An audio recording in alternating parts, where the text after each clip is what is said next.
Good afternoon, everybody. Great. Just while we wait for everything to be cleaned out. My name's Alan Vantenaar. I represent HCI Consulting. We're a full-service hospitality consulting firm based out of Cape Town, South Africa. We have another office in Mauritius, and we service 49 countries across the continent.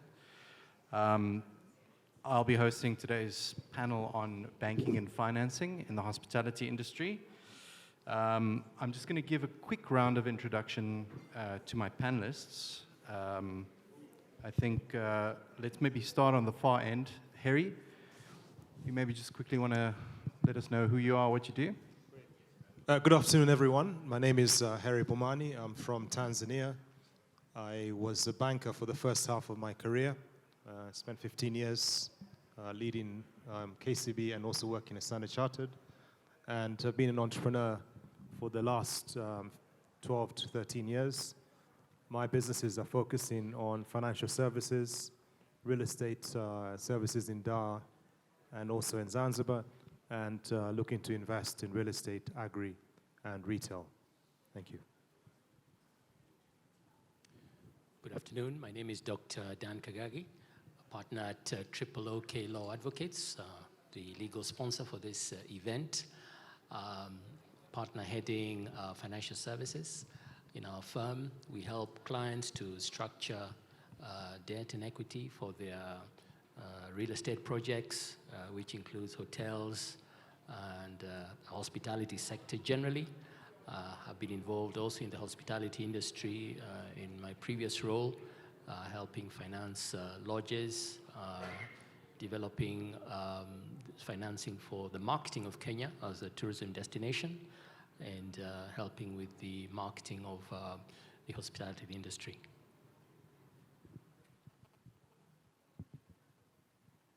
Well, good afternoon all. My name is Teddy Bukala. I'm representing Proparco, which is the French development bank. We provide long-term financing to corporates within East Africa, but just generally within Africa. And in terms of my our hospitality experience, we have some exposure, both debt and equity in East Africa. So we have an exposure with the Serena Hotels and also with the Casada Fund. Thank you. Good afternoon, everyone. My name is Reinhard Winzauer, and I work in RMB's real estate investment banking team, where I head up the broader Africa strategy. Our mandate is quite wide. We provide financing solutions across multiple sectors in the real estate industry, and also quite wide distribution of jurisdictions that we focus on. Great, thanks. So I think just to kick it off, I want to use Wayne's panel maybe as a jumping off point earlier. I think we heard there's obviously a perception that there's no financing available for hospitality assets. I think I just, from the banking perspective, is this true? Do you guys still have an appetite for hotels? Teddy, you want to pick that one up?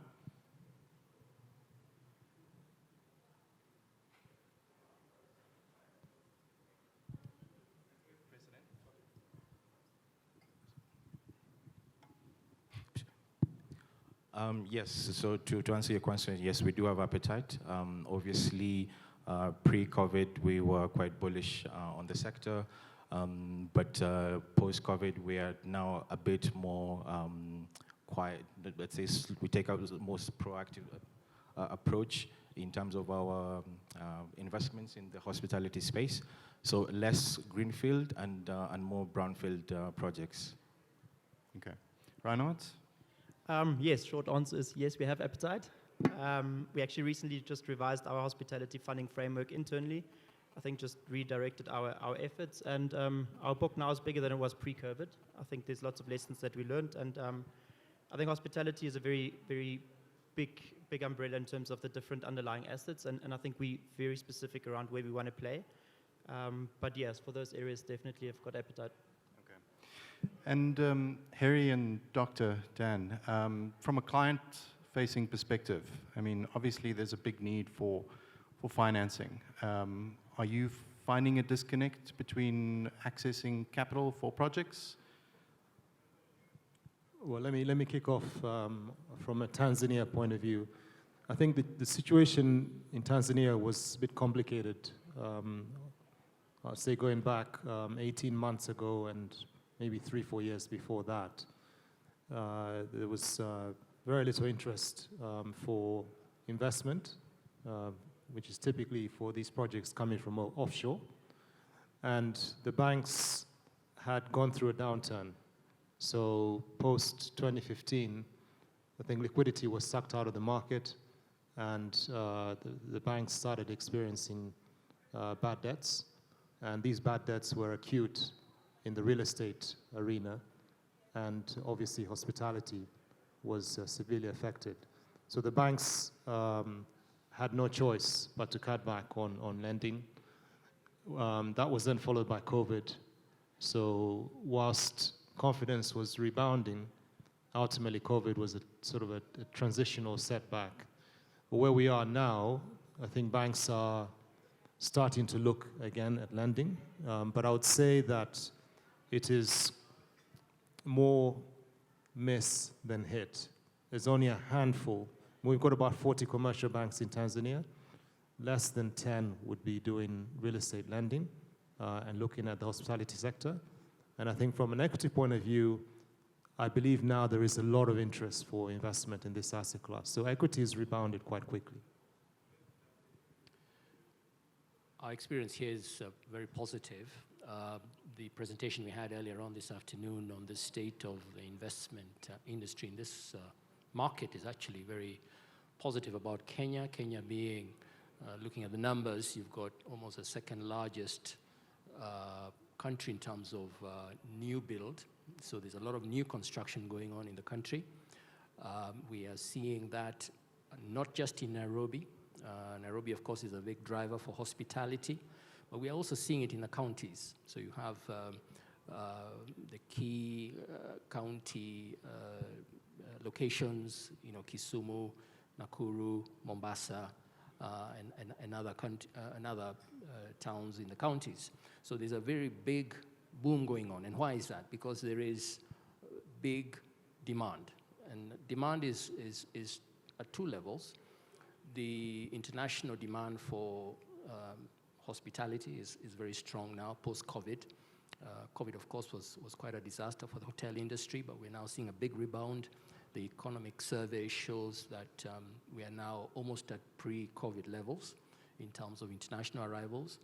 But we're also seeing a very strong domestic market. And there's a very strong, within that domestic market, a very strong business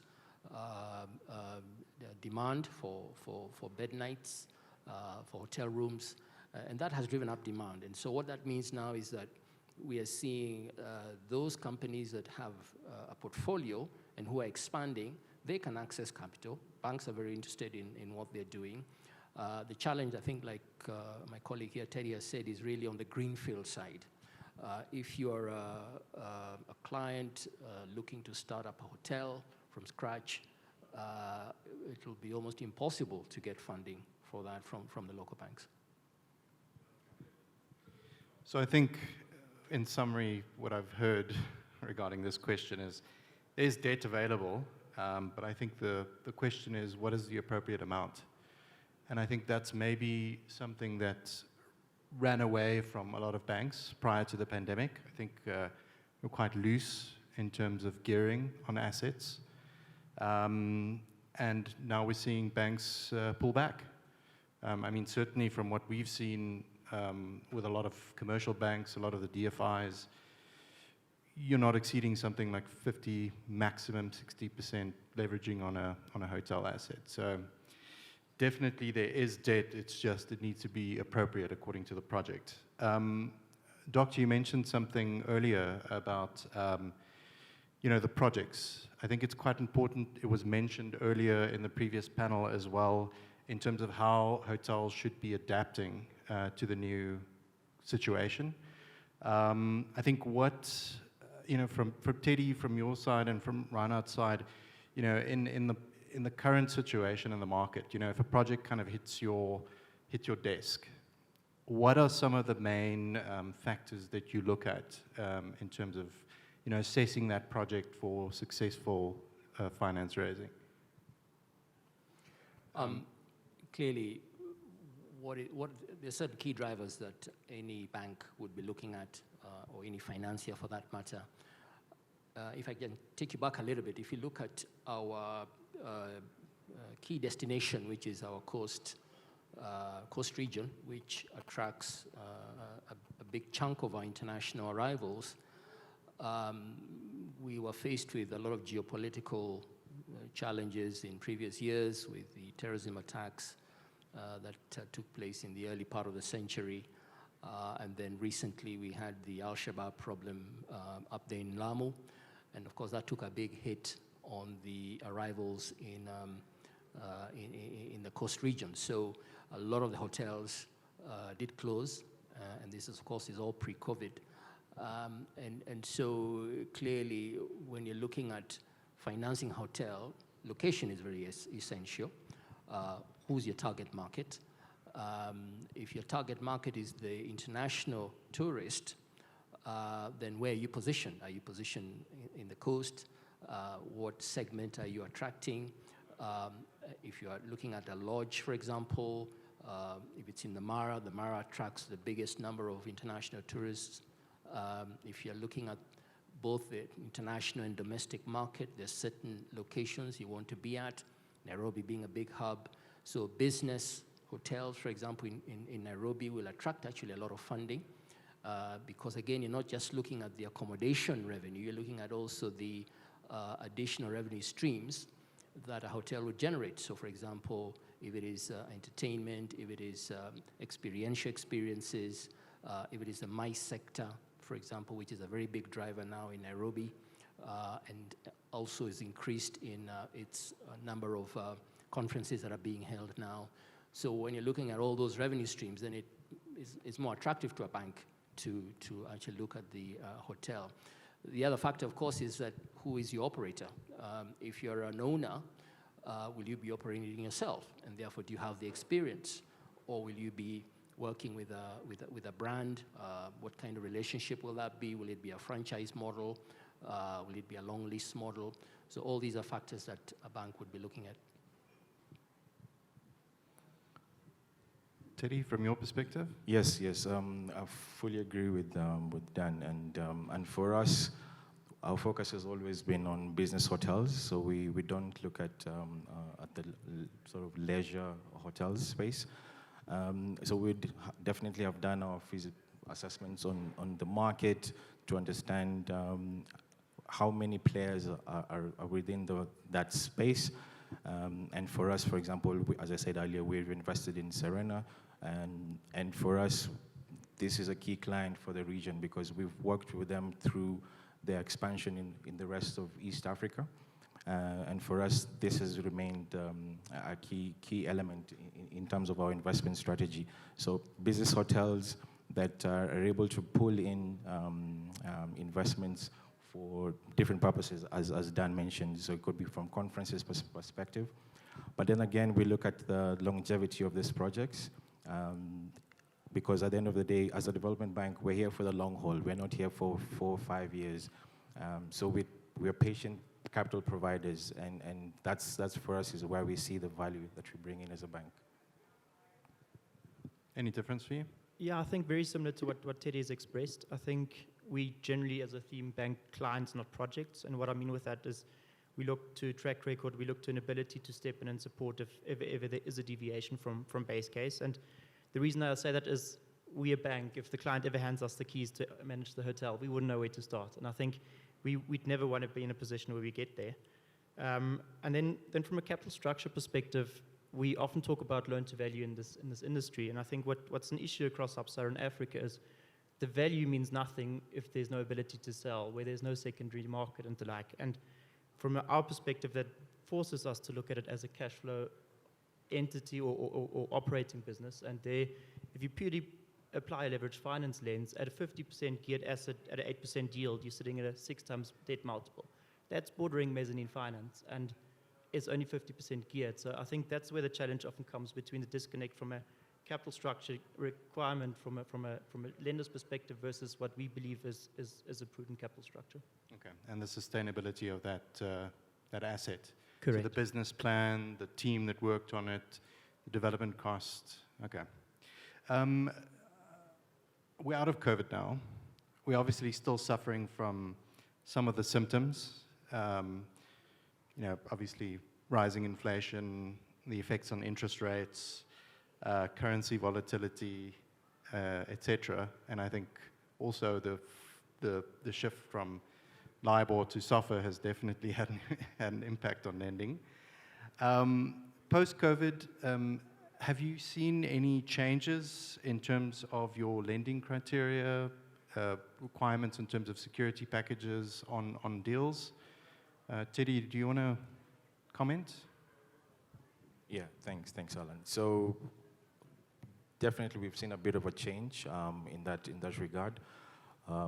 In terms of, for example, pricing. So what we've been doing is we've been quite clear in our engagements with our clients that there'll be a switch from LIBOR to SOFR. So definitely pricing would change. So we began having these conversations with clients in 2021 when we knew that LIBOR will no longer be the base rate by 2023. And for us, that has been quite good because we've been able to lock in interest rate pricing very early on because obviously we are mindful of the fact that all clients are price sensitive. So if you're able to have that conversation early enough, that also gives us a bit more leeway in the relationship that we would have with the client. So that's one element. In terms of what else we've been looking at, so we've been seeing more equity related investments. So as I said earlier, we've invested in Casada Fund, which is now looking at portfolio assets by acquiring, so through this vehicle, we're able to acquire assets because now the challenge has always been on the debt side, it's very difficult to get quality brownfield expansions, and greenfields is sort of a no-no currently, obviously because of the challenges we've mentioned. So yeah, it's just being a bit more proactive in terms of the offerings that we have, and also managing the relationship with the client when it comes to impacts on cash flows. And that also means that you need to have that conversations early before the repayment cycle kicks in. So ideally, having those discussions, like for us, we do biannual interest payments, okay? So we first have those discussions, ideally 4 or 5 months before we know that there's a payment that's going to kick in, so that if there are any challenges from a cash flow perspective, we have those discussions early, and we can try and look at how we would stretch out those repayment schedules, and strengthen the security package as well as what you had asked. And that would mean looking at maybe corporate guarantees that we could get from the client. Yeah, so that's, I'll just stop there for now. And Reinhard, from your perspective, any changes in terms of lending criteria? Not a big shift. I think really just, and I mean, we've been quite successful coming out of COVID with a strong book, and I think a testament to our approach to the asset class and banking the right sponsors. And what I mean by that is also ensuring that a strong alignment of interest, gets structured, but also we take a partnership approach with our clients. And I think we both take a longer term view through the cycle view, and there's been certain concessions we gave from our side, but generally very much, no big shifts in terms of our lending criteria. Okay. And if I could just ask in general in terms of sort of current benchmarks on lending criteria, if we're looking at interest rates, terms, what are we sitting at the moment? Teddy, do you want to give us some insight? Well, in terms of pricing, or? Yeah, in terms of pricing.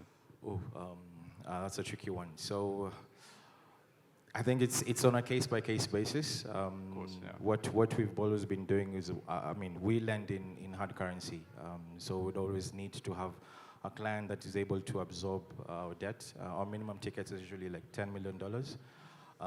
So that's a conversation that we, as obviously said, we start at the beginning of the project and agree on the pricing parameters. So On hard currency would be, let's say, SOFR plus 4-5%, give or take, just giving a rough estimate. And then tenors of between 7 to 12 years, okay, with a 2-year grace period. So just gives you a bit of rough idea. We're not competitive in local currency because we don't have local currency deposits. So our preference is always to do hard currency lending. Yeah, thanks for that. Yeah, I think in general, obviously, debt's become more expensive. That's very clear. I think there are some concessions being made on terms on these loans. I think traditionally it was around 7 years with like a year or two moratorium. I think it's definitely been extended now, which allows for better cash flow control. I think that's important. Okay, so I think we've pretty much covered generally in terms of availability of financing, the criteria around that. I think what I want to move on to is the question around restructuring. I know we don't always want to mention it. It's an absolute last resort, but we haven't seen much of that happen during the pandemic. We've seen a lot of restructuring taking place. I mean, is that kind of the same cycle that we're in at the moment? Still restructuring, seeing how things go, trying to ride out the recovery. Yeah, just your general views on that. Yeah, so from our side, I'd say there's two types of restructuring. The one is really just monitoring the facility and making small concessions along the way. I think there's one deal, for instance, on our book where for the last 3 years we haven't measured covenants, but we were comfortable with that given that the client was on the same page with us around what is required to make sure we come out strong on the other end. And I think these small tweaks around repayment schedules and the likes, I wouldn't consider real restructuring. But this early intervention does mean that we can right-size any capital structure needs before we get to that point where real intervention is required in terms of converting debt to equity or so. So I think on our side, we've been very fortunate. I don't think everyone in the industry has fared that well. I don't know. Yeah, I would agree as well. We've not had a lot to do on the restructuring side, but for one of our clients that I mentioned earlier, we had to do some restructuring. Obviously, COVID, with many businesses, the business took a hit. So what we did was to obviously give them a bit more leeway on the repayment schedule, so extend that period of time out. And in addition to that is now being able to strengthen the equity case. So looking at the promoter being able to increase the equity position to be able to support the business during this period of time. So that's, for us, has been a key component, and it's also how we are looking at new projects that we are investing in. So does the sponsor have deep pockets to sustain during the rough periods? And if so, the better for us to be able to provide more debt. Just to add to Teddy's comment, I think one of the things that we saw in this country was the fact that the government, working with the central bank, was actually able to give or to put less pressure on banks with regard to their non-performing assets. And we know that hotels are the biggest non-performing assets in this market and many other markets. But that period, actually, banks were actually able to restructure their debts with facilities. We know that quite a number of facilities actually were able to ride out the storm because of the central bank intervention, the restructuring of debt within those COVID provisions that were made. And so, of course, a number of hotels closed, but there are those that did survive because of that. And what we are now seeing, and like Teddy has mentioned, is we are seeing also now the need for owners to put in more debt. So that has actually brought about, many of the hotels are moving on well. We must remember also that foreclosure is a death sentence for a hotel. If a bank was to foreclose on a hotel, that's the end of the hotel. You do find that, first of all, banks are not operators. It's not like foreclosing a house and you get an auctioneer and he sells it on the market and someone comes and buys it and the bank is paid off. A hotel is a complex asset to run. You need a specialist operator to be able to run it. And the bank, of course, once it forecloses, then also the customers disappear. So you find now it becomes like a spiral, death spiral. And in the end, the asset just becomes a dead asset. So, and we've seen that in this market, foreclosures have taken place.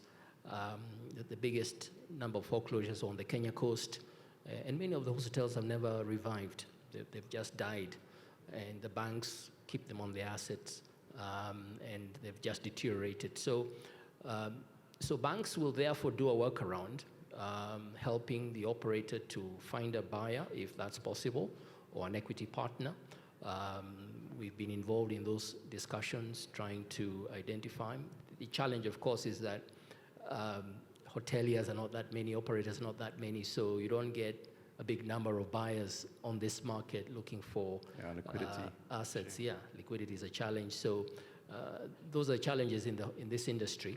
And I think with clever and smart operators, diversifying revenue streams, improving the performance of the hotel, improving the RevPAR, you're able to actually to manage your debt, and also restructuring and looking at it, just like Teddy said, having those discussions with your bank, sitting down and looking at what you're trying to do to improve bottom line, and that will help in getting the hotel to turn around.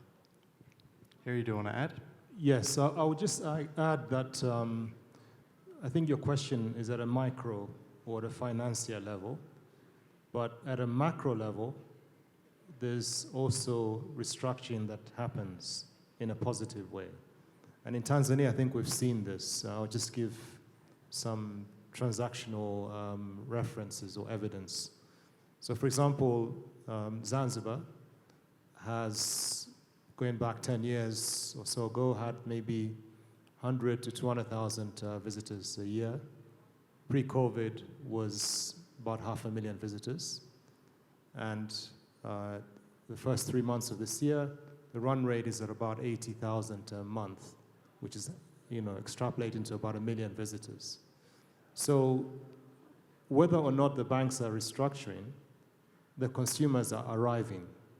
And therefore, people who have establishments are suddenly faced with demand. And they have to find creative solutions to fulfill that demand. A similar example I can give in Dodoma. Obviously, the government announced that it was going to create the new capital city there. Some people were circumspect whether this was really going to happen, and if it was, that will it be reversed? The reality is that the government has essentially moved to Dodoma. And if you go to Dodoma today, there's no branded hotel. There is no hotel with, I think, greater than 100 rooms.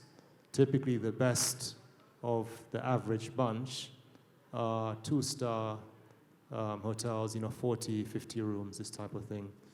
And these hotels are completely full, so they're overwhelmed. So there wasn't necessarily a problem with distressed assets in Dodoma. That's more that the market has moved faster than people have reacted. Whereas in Zanzibar, I think the macro situation has forced corrective actions. Yeah, I think I see we have 10 minutes left. I think maybe just one more question, and then we'll open it up. Yeah, I think from a new development perspective, there's a lot of pressure on greenfield. I think we've heard that throughout everyone's session. I think from a banking perspective, it's very difficult to support a business case in the greenfield space at the moment. There's a lot of issues around, like we said, development cost. We're still seeing erosion in terms of profitability. Top line's not recovering fully. So, yeah, the market's still a way off. I think obviously there are certain opportunities in certain markets. Not all markets are the same. But I think going forward, it seems like from a bank's perspective, if you're taking up hospitality risk, it's probably more geared towards the acquisition side of things. So have I summarized that correctly? Okay. Yeah, I think let's maybe open it up to the audience. If there's any questions for the panelists, you're welcome to ask.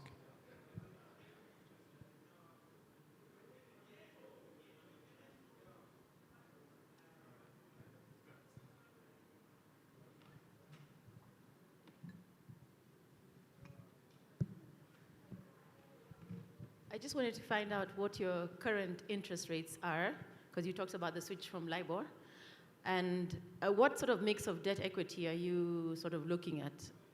I think before Corona, you could think of 50-50 or even debt of 60-40. Are you now doing back to 50-50, or are you making it 60 equity and 40 debt? What sort of mix are you, well, approving generally? Sure, thanks for that. So I think probably in the 40 to 50% range still is possible. From an interest rate perspective, it varies. We look at each type of project on its own legs, and generally the funding requirement does differ between different clients. But SOFR and LIBOR, I mean, basically with the base rates, our margins haven't changed too significantly on the back of the change in underlying rates. So probably still 400 to 700 basis points depending on the type of transaction. Yeah, so as I said earlier, our pricing would be 450 to say 700 on the higher side. And in terms of the debt equity, for us, it hasn't changed pre-COVID, COVID, and currently. So we do 80-20, 80 debt, 20 equity, and which means that it allows the promoter to be able to actually deploy the 20% at the onset. And then once that comes in, then we can provide the long-term debt to sort of run with the project. So yes, 80-20 would be what we would do. As I say, it hasn't changed since COVID.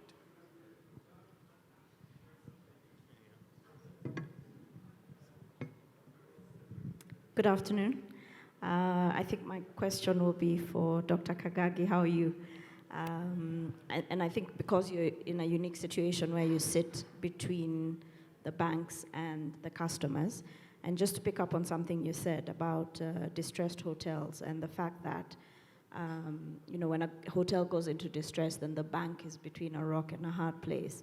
And to just tie this conversation with a previous conversation about asset management, why aren't banks considering that option? Because when the asset goes into distress, one of the ways for the bank to unlock value from the asset is to appoint a competent either operator, better still an asset manager, to be able to turn it around. And from the space where our business sits, we've been able to do this, in the last 2-3 years since COVID, where we're headed now to probably 3 times the level of turnover, 3 times growth in turnover, and therefore back to being able to service debt. So it's an opportunity, I think, the banks, and I'll just speak about Kenya, the banks have not taken up. They just rather keep advertising the asset for auction, which just drives it further into the ground. Yes, thank you very much, Samantha. That's a very important observation. And I think answering your question, clearly, lending to a hotel is a far more sophisticated process than lending to, purchase of a building, an apartment block, or something like that. And it therefore requires quite a bit of expertise within the bank. So the relationship manager who is assessing the client obviously would have to have a good insight on the hospitality industry, how it operates, the structuring of the of hotels, hotel revenues, hotel management, the roles of operators, the roles of asset managers, and solutions that are creative. And so, like you rightly said, from time to time you see these hotels being put up for auction. And that really is the end of the hotel. Nobody will ever buy that hotel once they see it, because you've got such a small number of people who would want to invest in the hotel. And in any event, by the time you're auctioning a hotel, even if you buy this distressed asset, you still have to spend quite a lot of money in turning it around and bringing back the individuals, the clients, the consumers who are, used to going to that hotel. So yes, there is need for education, and therefore within the banking sector, I think there is definitely a need for more and more awareness by relationship managers on the dynamics of financing a hotel and then also turning it around when things get bad. Teddy, I know, has had some experience in that. I don't know whether you also want to comment on that. Thanks. Sorry, yes. We do have some experience, as you said, Dr. Ari. I think the challenge has always been finding the right mix. In this case, we're looking at, for example, we don't have many quality asset managers in the country that we could say we could rely on, which is a challenge.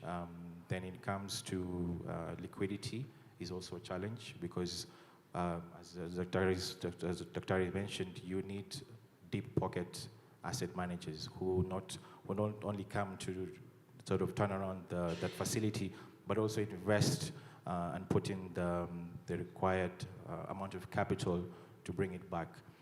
So that's one challenge. But it's also good to hear from the previous panel that asset management is a topic that is being brought into discussion here. So that's something that we're also monitoring.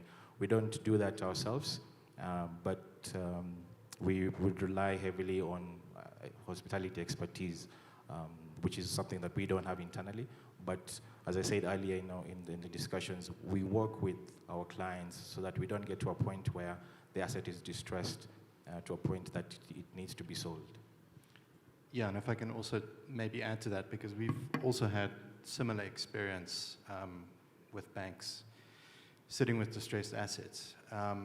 I think before it gets to a point of foreclosure, we want to prevent it from ever getting there. The bank's obviously worried about retaining value upon exit, so that asset management component is very important. So what we typically do is, in order to get buy-in from both the bank and the owner, is we'll facilitate a process where we'll do like evaluation and a set of projections on the asset, so a baseline as well as improved value, where we can see where we can improve some of the performance through an asset management program, say over a period of 2 or 3 years at the most, in order to fatten up the value to offload it. So that's the typical process that we would follow. We call it like an amicable sale exercise. But I can tell you it's a difficult thing to try and secure. I mean, obviously from an owner perspective, very reluctant to follow that process because, I mean, that after, the agreed time frame, 2 or 3 years, that's it. And often you agree on, a target value. This is the share split between the owner, what they're going to get out at the end of the day, especially if it's, the capitalized interest has ballooned beyond the point where, you can repay that debt through the sale of the asset. So we've done it, we've tried it, it's difficult. There's definitely value in it. And I think in the next year or so, it's going to become even more important because I think banks are probably running out of runway in terms of further restructuring. But I was just going to comment on that. So for us, we do get approached more often by the owner, and then they put us in front of, together we sort of come up with a plan and a direction. They put us in front of the banks, and actually the resistance is from the banks in Kenya. We also, I think 3-4 years ago, tried to hold a seminar for banks to explain to them about financing hospitality assets and the idiosyncrasies of the investment. Most banks didn't show up for the training. So actually the problem in Kenya, I think, is more the bank than the owners. The owners are actually quite willing if they understand the value you as either the asset manager like Tejas or the operator can bring to the table. The owners tend to be willing. The banks is where we're having a challenge, just getting them to even sit at the table and have the conversation. I think my encouragement is you shouldn't give up. Keep organizing those seminars. If it is possible, for example, this morning we had today and yesterday we had the REITs Association, and we also need to think about more imaginative solutions for the industry using real estate assets or real estate financing solutions. And also widen the scope of financiers. For example, earlier this morning we had a very fascinating discussion by the IFC on green financing. That is not necessarily going to replace the entire banking sector, but if a hotel can also leverage on ways that it can also access different types of financing to finance its, if it's refurbishment, if it is using technology that is going to help it reduce its operating costs and therefore reduce the pressure on financing costs, and also access money that might be cheaper than the conventional bank sources. I think those are conversations now you as an asset manager could have and see how you can tap into these other sources. I think we're out of time. Do you mind if we just do a quick round of closing remarks? Just quick one. Do you want to start right now? Yeah, thanks. I think maybe just one last remark from my side, and we hadn't quite touched on it, is that debt follows equity, and we need to see more equity in this industry, and I mean also more fluid equity. And if you look at the M&A activity over the last few years, it's really been driven by the likes of Westmont and Casada. And I think if we can see successful portfolio exits on their behalf, we'll see more equity coming in. We'll be able to see more activity, and that'll give the banks confidence also to play more aggressively in the space and to take risks, knowing that there's a number of operators that can step in if the initial operator isn't successful. So I think from our side, quite hopeful that we are seeing more equity, we are seeing more activity, and I think in a few years' time, hopefully we won't be having these discussions around limitations on greenfield activity and the like. Yes, I also agree with that, but mine would be to say that for us as Proparco, we're here for the long haul, so we are keen to work with our clients in every aspect of what we do. And it's all about relationships, so we should be able to build strong relationships with our customers, and when they have challenges, I think the idea is to always be there for them, and that's for us is why we're here as a development bank. My last word is that the fact is that there are incredible opportunities in the hospitality space in the region. When you look at the numbers, people don't have enough places to go to stay. And when I say people here, if you look at the ordinary Kenyan, for example, he's trying to take his family out somewhere, and he runs short of places to go. So there is a huge market. And I think that's the opportunity that developers should be looking at, and also being a little bit more imaginative, probably planning or master planning hotels within mixed-use developments. That creates new opportunities, tying it in with office space, for example. We had a fascinating discussion in the commercial panel talking about commercial office space, linking in with hotels, because again, offices are looking for conference facilities, staff want to go to the gym, people want to have lunch somewhere else outside the office and don't have to walk too far away. So when you're able to master plan such developments within an integrated community, that creates new opportunities.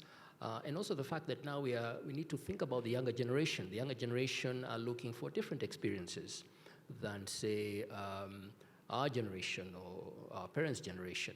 So what kind of experiences can also hoteliers develop for their younger clients, and the use of technology as well? To what extent can hoteliers do that? And I think with more imaginative ways of developing their hotels, then you generate definitely additional revenue, and it makes your hotel very bankable.